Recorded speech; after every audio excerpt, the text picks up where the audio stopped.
د څه وخت نه چې د پاکستان او انډیا کومه مسله رامخې ته شوې ده په دې که مونږ هر څونه خبرې وکړو هغه پې کمې دي. به هر حال کوم څه چې روان دي تاسو ټولو ته به ښه معلوم وي،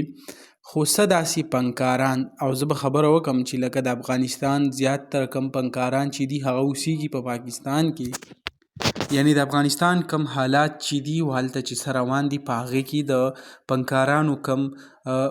ویل یا د هغو کم سینګري کول دا هلته هغه نه کنټینیو کېږي. نو د هغې سببه چې کم دی هغه ټول پاکستان کې اوسیږي.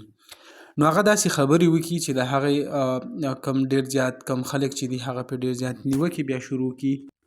او نیوکې هم په دې رنګ لکه تاسو به اوس کتلي وي نجیب حافظ هغې داسې بیان ورکړی چې آیا کم حالات چې روان دي د دې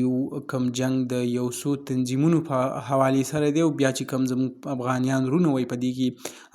مړه کېږي د هغو کم جوبله چې کېږي نو په هغې هکله یې ورکړی او د هغې نه پس بیا پې تنقید چې دی ډېر زیات شروع شوی و. نو بیا کوم د هغه ځای افغانیان وروڼه چې دي هغو هم ډېر زیات تنقید پې شروع کړو چې آیا دې له داسې ویل نه و پکار او داسې لکه که تاسو کم کمنټس ته وګورئ هلته چې کم کنځل رد بد ورته ویلی کېږي نو هغه هم د حد له سیوا وي. نو زه تاسو ته دا ویم چې هغې چې کم څه ویلي دي نو هغه هم د خپل حفاظت دپاره، ځکه په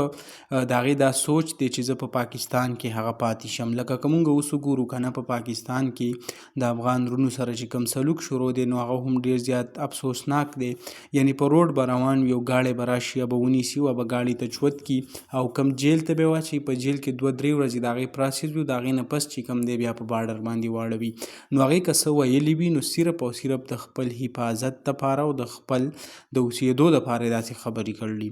به هر حال سوشل میډیا ډېر زیات تنقیدونه او دا یو څه بل څه روان دي هغه طرف ته تله نه غواړم، خو دغه ویډیو به تاسو سره هم شریک کړه. انشاءالله بل ویډیو کې میلاوو. الله حافظ.